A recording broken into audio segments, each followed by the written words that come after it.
here in life, there are 3 things that are guaranteed, and that's death, taxes, and Marcus Lemonis changing the name of the NASCAR Truck Series every single year. This time, a return to the NASCAR Camping World Truck Series, as it was for the first decade of Camping World Holding Incorporated's title sponsorship. Now, what's also guaranteed is the beginning of a new season in Daytona with new faces, new optimism, and another crop of young drivers to analyze. If you enjoyed 2020, I anticipate the 2021 truck regular season to be just as stacked with storylines and drivers to last the full 15 race grind. The driver at the forefront of the appealing aspect is, in my opinion, the for sure 21 truck most popular driver winner. And that of course is Hailie Deegan. She will be a fan favorite, no question, but what I have to ask is whether or not she will have the results to back it up. So far, as an outsider, I'd say there's both good and bad news. On the positive side, she has Mike Hillman Jr. as her crew chief. This is a guy that has almost as much crew chiefing experience as Deegan's life here on Earth and has 2 Truck Series championships with Todd Bodine. So as for the bad news, you just look at her stats in ARCA last year. She was consistent, but she was the only full-time driver not to win a race and only got 4 top 5s. In fact, 15-year-old teammate Tanner Gray got double the top 5s in 8 less starts than Deegan. Let's get this out of the way. She isn't going to make the playoffs, and I'd say she likely isn't winning a race this season. Therefore, my expectations are pretty straightforward, and that's stay consistent, contend for a win or 2, and basically do the opposite of whatever Natalie Decker's done the last 2 seasons. Like I said in last year's video, if Sheldon Creed cleaned up his mistakes, he was going to break through. After all, he has the insane talent to do so. He did just that and capped off his resurgent 2020 by becoming the NASCAR Truck Series champion. Now, Creed's sights are on defending his truck championship and becoming just the second back-to-back champion in series history. I'd say there's a lot to look out for in Creed's defense, not only if he can pick up where he left off, but how he does as the new face of GMS. I think now with a championship under his belt, he'll do a great job carrying the torch for the newly formed powerhouse. I'd say if you're a Creed fan, there's a lot to be excited about this season. Okay, so I lied. There are 4 things guaranteed in life, and that other one is Kyle Busch Motorsports cleaning house every single year. This is now the 3rd straight season that the full-time offensive will feature completely new faces. Now, something unconventional is just who is going to replace RAPHAEL LESSARD in the number 4. Hunter Nemecheck, after a solid season with Front Row Motorsports in Cup, is now back in the Truck Series. It's a head-scratching move in my opinion, but at the very least, he has some competitive equipment. He also has Eric Phillips, the winningest crew chief in Truck Series history with 2 Owners' Championships to his name. There isn't any question, this is definitely an all-in year to reintroduce himself as one of the greatest NASCAR prospects still for the taking.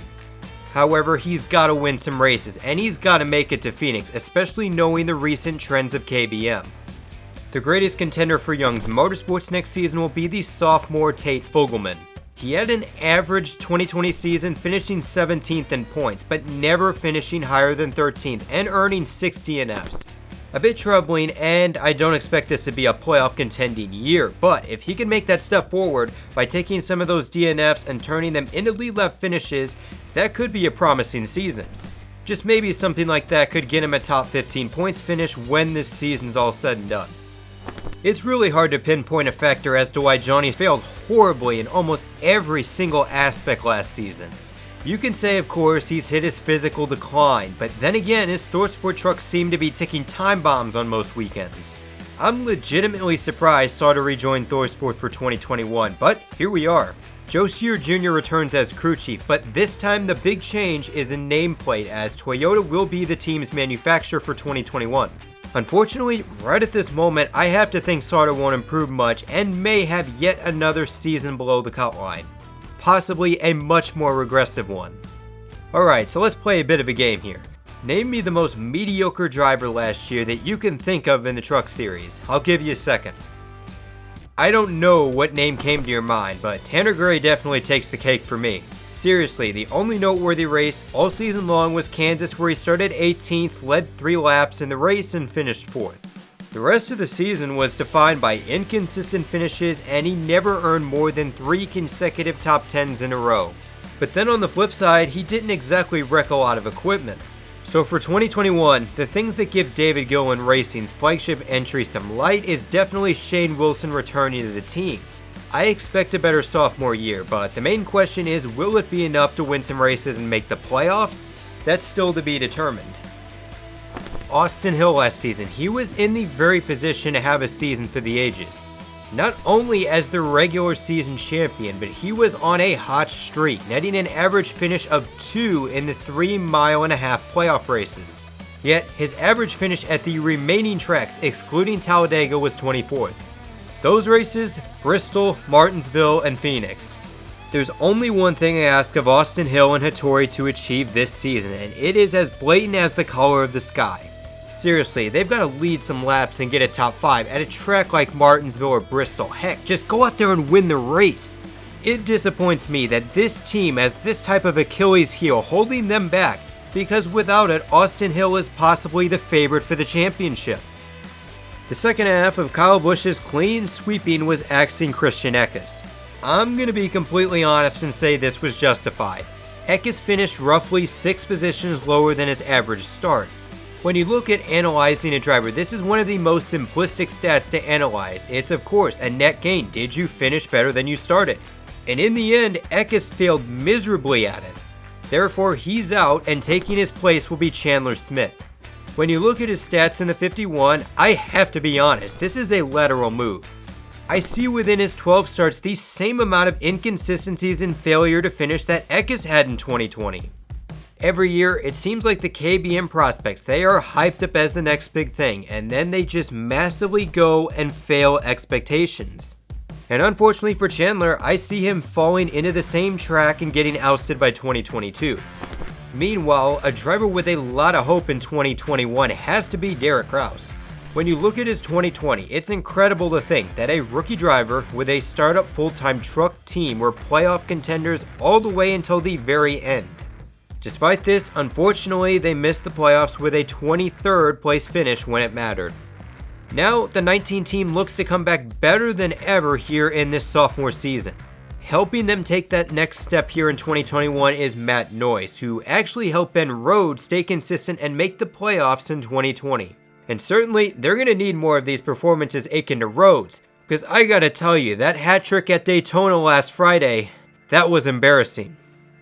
Last Friday night in Daytona further assured to me why Zane Smith is the most underrated driver possibly that I've ever watched race a NASCAR stock car.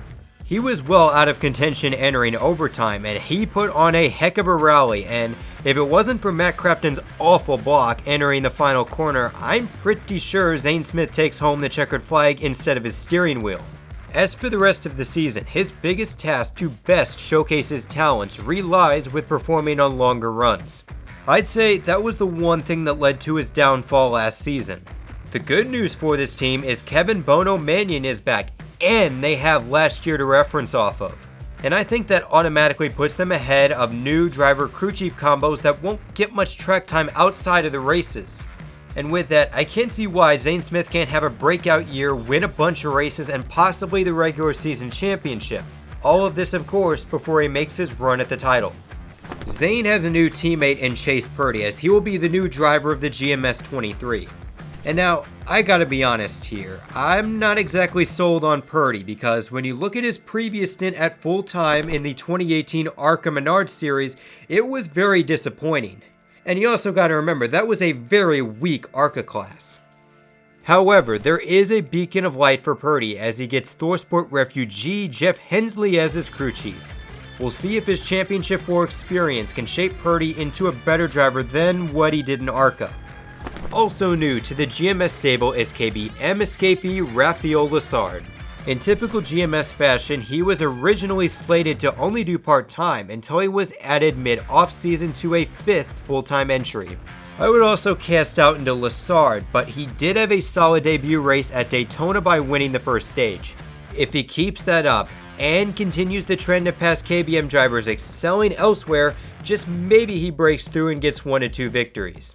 Tyler ANKRUM happens to be the final gladiator in the GMS empire. He's followed a very similar path as William Byron in his first few Cup seasons. He's risen to new challenges, but not a championship or race winning contender. Now, in this third season, I've got to say this, he not only needs to get a win, but wins, plural. I'll tell you this, not contending for wins in his position is the perfect recipe for getting a Rick Ware ride out of desperation.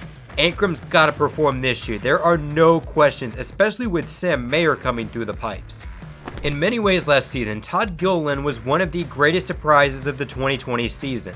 Not only did the first year truck team Front Row Motorsports look competitive, but the 38 had some great chances to win races. I remember Gateway last year, he dominated the race before he got in a wreck. Gilliland definitely redeemed himself from his past failures at KBM and rebuilt some of his stock as a young driver.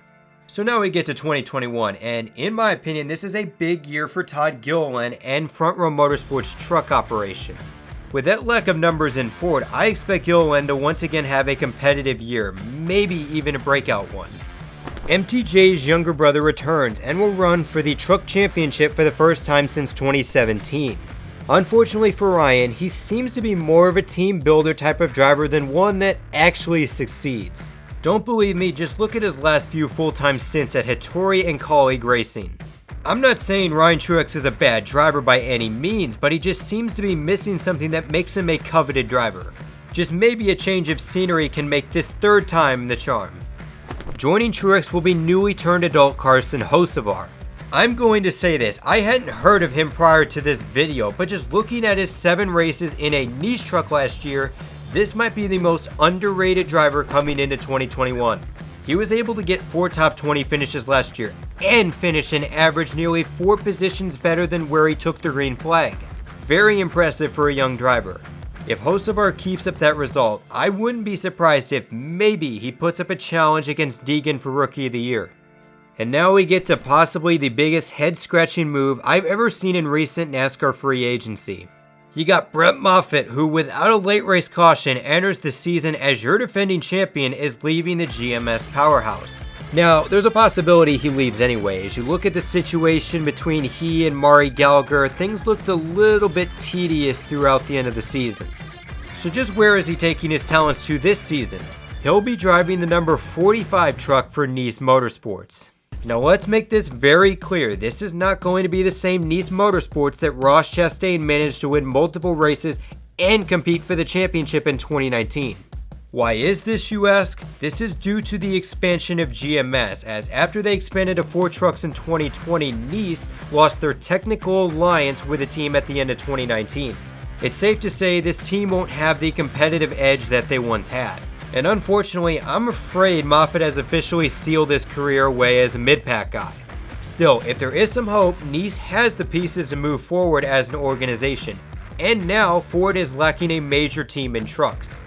With a solid season, it would not surprise me one bit if Nice fills that void, and by 2022, they become stable contenders in trucks. Speaking of disappointment, Stuart Friesen was far and large the biggest failure of 2020. It is not even close. HALMAR went from a Championship 4 appearance the year earlier to missing the playoffs entirely. Yes, they switched to Toyota and they had to operate pretty much as an independent team. Yet they weren't even close to contending considering they entered Richmond in a must-win situation.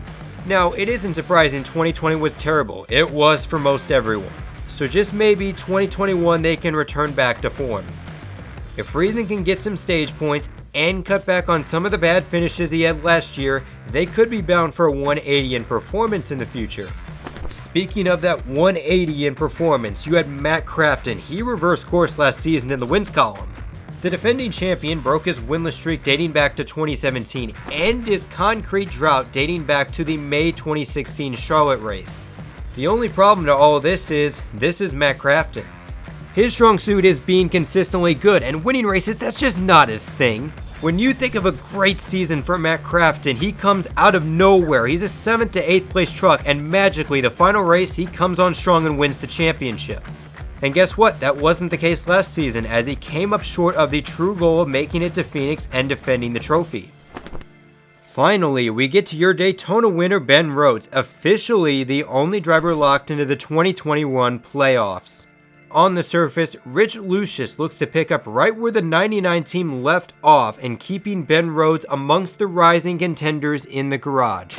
Yet, believe it or not, I don't have either Ben Rhodes or Matt Crafton on my list of contenders for the Truck Championship, at least here in February. Not because of the driver talent by any means, but mainly because of the direction ThorSport seems to be going. Some of the decisions they made this offseason have just been awful, and honestly, I'm surprised nobody has really touched on it. This is the main reason why I see Sauter, Crafton, and Rhodes all having regressive seasons compared to 2020. Yet again, I'm not completely ruling out that Matt Crafton's 7th place is his way to a record-tying 4th championship. Rattling off the contenders, more than last season, I'm eager to see what teams and drivers are going to make it to the promised land this season. Not just because of the competition, but the schedule now featuring a race at Darlington, 2 dirt races, a return to Nashville, and 3 road courses at Daytona, COTA, and the regular season finale at Watkins Glen. There's a chance we see all-out chaos just to get into the 2021 playoffs, and thus, it makes the 2021 regular season much harder to predict. One thing's for certain, and that is the insane talent we're going to get in the KBM 51 this season. I'm going to factor in Kyle Busch winning 4 of his 5 truck starts, leaving the remaining 11 races to be fought over the series regulars. The guy at the top is Sheldon Creed, as I think he dominates with a 3-win season and gets the regular season championship. Zane Smith, Hunter Nemecheck, and Austin Hill get 2 wins each and are the co-contenders by August.